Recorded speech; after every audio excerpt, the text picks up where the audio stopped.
오늘 이 4장의 이제 끝부분은 첫 번째 모세 설교가 마무리되어지는 결론 부분입니다. 결론적으로 말을 하는데 오늘 이 결론 부분에서 다시 요약 정리하고 있는 게 무엇이냐면은 바로 이 하나님께서 이스라엘 백성들을 출애굽시켰고, 그리고는 우리가 아는 것처럼 출애굽기 19장과 20장에서 바로 하나님이 그 이스라엘 백성과 언약을 맺어서 언약 백성을 삼으신 그 이야기를 중심으로 말을 하고 있습니다.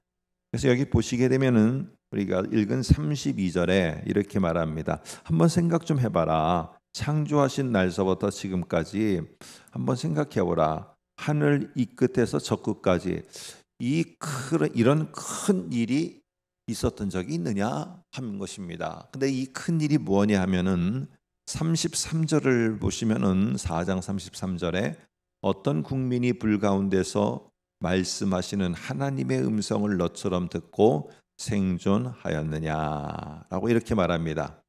이 말은 출애굽기 20장 18절에 하나의 광경을 다시 떠올리게 하는데요. 이거는 바로 19장과 출애굽기 19장과 20장으로 이어지고 있는 아주 중요한 장이죠. 하나님이 이스라엘 백성을 부르셔서 그의 언약 백성으로 삼으시는 중요한 장면입니다. 지금 33절은 출애굽기에 나오는 바로 언약 백성을 삼는 이야기를 하고, 그리고 그 백성에게 십계명을 주었던 그 순간을 떠올리게 하는 아주 중요한 구절입니다. 자, 그런데 그 다음에 34절에 보면은 어떤 신이 와서 시험과 이적과 기사와 전쟁과 강한 손과 편팔과 등등으로 해서 여호와께서 애굽에서 너희를 위하여 너희 목전에 행하신 일이라 하고 하면서 이 이스라엘 백성을 출애굽시키려고 하나님이 이스라엘을 위해서 이 애굽 땅에 이적을 보인 바로 그 사건을 언급하고 있습니다. 자, 그런데 오늘 36절도 보시게 되면은요, 36절도 보면은 33절을 다시 반복하고 있어요. 여호와께서 너를 교훈하시려고 하늘에서부터 그의 음성을 네게 듣게 하셨으며 땅에서는 그의 큰 불을 내게 보이시고 네가 불 가운데서 나오는 그의 말씀을 듣게 하셨다. 오늘 33절하고 똑같은 말을 하고 있어요. 또 반복하는 거예요. 그리고는 37절 보면은 여호와께서 내 조상들을 사랑하시는 거로 그의 후손인 너를 택하시고 큰 권능으로 친히 인도하여 출애굽한 이야기를 또 하고 있어요. 그러니까 지금 하나님이 오늘 모세를 통해서 지금 결론적으로 모세가 말하고 있는 게 뭐냐 하면은 두 가지 사건이에요. 하나는 바로 출애굽기 19장 20장에 나오는 하나님이 언약 백성을 만들고, 그리고는 십계명을 준 이야기를 결론으로 이게 반복해서 말하고 있고요. 그리고는 하나는 또한 출애굽시킬 때 하나님이 이적을 베풀었던 그 이야기를 결론으로 언급을 하고 있어요. 근데 여기에 한번 생각해 보세요. 뭔가 좀 이상하지 않습니까? 저는 좀 이상한 점을 발견했어요. 여러분은 발견하셨는지 모르겠지만은 순서상으로는 뒤에 게 먼저 나와야 되는 거예요. 출애굽이 먼저 나와야 되는 거죠. 오늘 출애굽기가 앞부분에서 10가지 재앙을 쏟아부으면서 이적을 해가고 바로 이스라엘을 구원한 다음에 오늘 여기에 시내산에 와서 이렇게 해서 하나님께서 특별히 이 이스라엘 백성을 언약 백성으로 삼고 또 십계명도 주고 이렇게 하거든요. 그런데 지금 왜 모세는 이 순서를 바꿔갖고 나중에 있는 거를 먼저 언급하냐 이것입니다. 그 이유에 대해서 35절 오늘의 핵심 구절입니다. 잘 보시고 한번 보겠습니다. 이것을 내게 나타내심은 여호와는 하나님이시요 그 외에는 다른 신이 없음을 내게 알게 하려 하심이니라 라고 이렇게 말하고 있습니다. 바로 이 모든 일을 주도한 게 너도 아니고 다른 어떤 것도 아니고 여호와 하나님이 이 일을 하셨다는 거예요. 우리는 여기서 중요하게 생각해야 될 것이 35절에도 그렇게 말하고 39절도 보면 그런즉 너는 오늘 위로 하늘에나 아래로 땅에 오직 여호와는 하나님이시요 다른 신이 없는 줄을 알아 명심하고, 이렇게 말합니다. 이 말은 하나님 외에는 다른 것이 존재하고 하나님 외에는 다른 것을 의지할 게 안 되니까, 어저께 말씀드린 것처럼 하나님과 앞에, 하나님 앞에 하나님과 대등하고 동등하게 여기는 어떠한 형상도 만들어서 신이라고 하나님을 마주보게 하지 말아라. 이 의도가 이 속에 들어 있습니다. 자, 그런데 오늘 여기에서 중요한 것은요, 여호와 하나님이라는 거예요. 여호와 하나님. 우리는 이 세상에 우리가 이제 21일서부터 성경적 세계관을 통해서 하나님 나라의 하나님 백성으로의 정체성 찾기를 우리가 같이 이제 김희석 교수가 오셔서 합니다. 그런데 오늘 우리는 정체성이라는 말을 하면은 이런 것만 생각합니다. 내가 누굴까? 내가 누구인가? 그런데 오늘 기독교인들 속에서의 이 정체성은요, 내가 누구인가라는 거는 내가 스스로 질문하며 답을 해서는 답을 못 얻어요.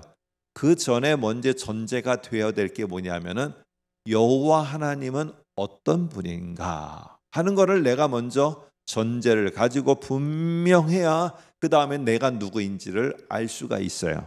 그래서 오늘 중요한 것은 무엇이냐면은 네가 가나안 땅에 들어가서 어떻게 살아야 되는 거, 어떻게 행해야 되는 거, 이게 중요한데, 그리고 네가 누구인지를 잊어서는 안 되는 거, 이 모든 것들을 하기 위해서는 네가 제일 중요하게 여겨야 될 게 뭐냐 하면은 여호와 하나님이 어떤 분이셨는지에 대해서 네가 절대로 잊으면 안 된다. 그리고 너가 하나님이 너를 어떻게 백성 삼았는지 이것도 절대로 잊어서는 안 된다. 중요한 거는 여호와 하나님이 어떤 분인가를 꼭 기억해라. 그러면서 하는 말이 40절을 이제 한번 들어보겠습니다. 40절에 보면 이런 말을 합니다. 오늘 내가 내게 명령하는 여호와의 규례와 명령을 지키라 라고 합니다. 자, 오늘 그런데 우리는 이거를 반대로 할 때가 많아요. 어떻게 반대로 하느냐? 너희는 이렇게 뭐를 해라, 뭐 하라. 너희가 정말로 이렇다면은 하나님 믿으면 이거 해라 라고 하는데 이게 안 돼요. 왜 안 되느냐 하면은 이 순서가 지금 진행되지 않았기 때문에 그래요. 제일 중요한 게 여호와 하나님이 나에게 어떤 분이셨는가, 이거에 대한 확실함이 세워지지 않으니까 내가 누구인지가 확실히 세워지지 않아요. 그러니까 내가 누구인지가 확실하지 않으니까 내가 이 분명한 정체성을 가지고 뭘 해야 될지를 잘 몰라요. 그러니까 시켜도 이렇게 하라고 해도 저렇게 하라고 명령을 해도 명령을 따를 수가 없어요. 자, 근데 오늘 여기에 지키라라는 말은 우리가 분명히 하나님이 말씀하신 규례와 명령을 행동하는 거예요. 행동하는 거. 행위로다가 그거를 하는 거예요. 그런데 중요한 것은 또 다른 중요한 의미가 이 속에 내포되어 있습니다. 지키다라는 내 말 속에는 잊지 말라라는 말을 갖게 돼요. 그래서 오늘 규례와 율법을, 하나님의 명령을 지켜 행하는 것은 어떨 때 가능하느냐? 하나님을 잊지 않았을 때 그게 가능해요. 근데 내가 지금 사실은 보면은 하나님 앞에 하나님의 말씀이 하셔도 뭐 들리는 것 같은데 내가 그렇게 행하지 못하고 있을 때 돌아보면은 내게 하나님이 어떤 분이셨나, 지금은 어떤 분이지, 이거를 잊고 있을 때가 많아요. 그게 잊어버려지면은 내가 그 속에서 잊혀지게 되고, 내가 잊혀지면은 하나님이 명령하는 것과 하나님이 말씀하시는 것은 들리지 않고 그것은 행하지 않게 돼요. 여러분, 우리는 한번 이런 질문을 한번 해보신 적 있으십니까? 왜 하나님의 규례와 법도와 명령을 지켜야 합니까? 하나님이 명령하셨으니까 이거는 노입니다. 정확한 답이 아니에요. 하나님의 명령하셨으니까 그걸 내가 그냥 명령이니까 지켜야 된다. 이거는 우리 편에서의 생각이에요.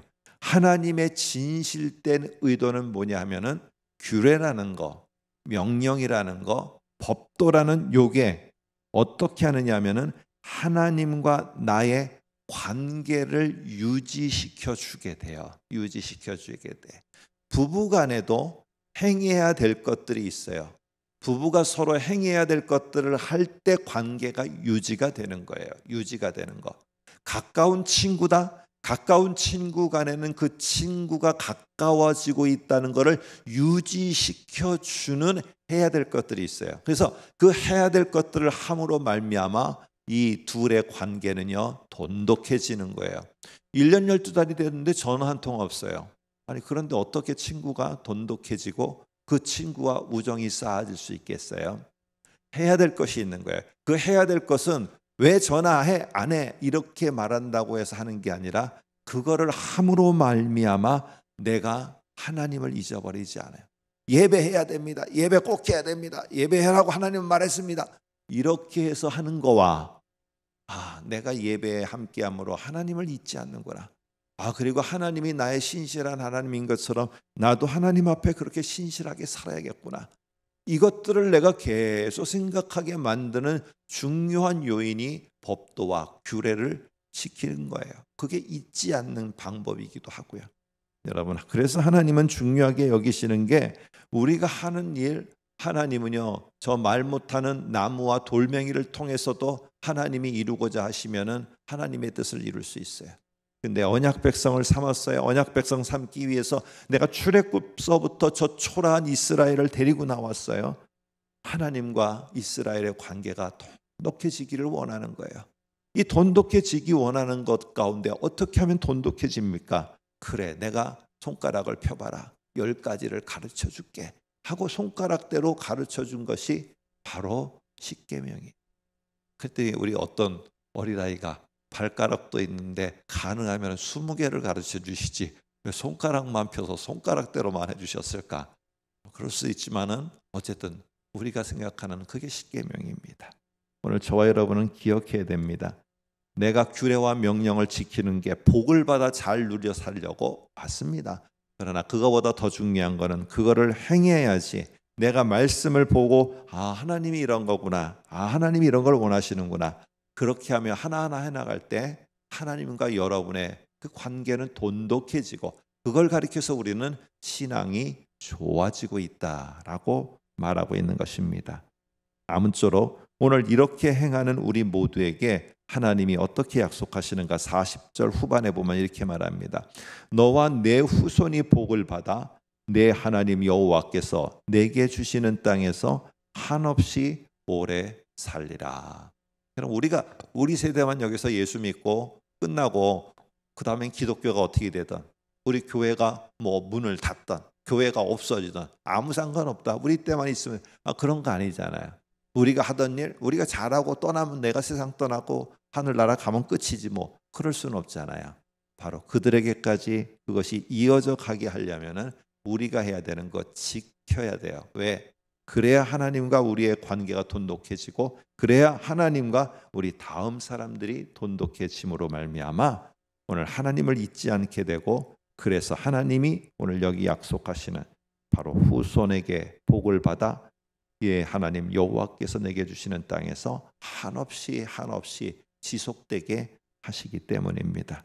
우리 모두 올 한 해를 살아가면서 내가 왜 하나님의 말씀을 귀담아 들어야 되지? 말씀을 들어야 되지? 복 받으려고. 이거는 우리 저기 유치원생들 이야기예요. 오늘 그렇게 하는 거는 하나님을 잊지 말라는 거예요. 그리고 관계가 돈독해지고 관계가 돈독해지면은 내게 필요한 것을 미리 알고 채워주시는 게 여호와 하나님이십니다. 아무쪼록 이런 하나님을 잊지 않고 기억하며 지켜 행하는 우리 모두가 되시기를 간절히 소망합니다. 기도하겠습니다.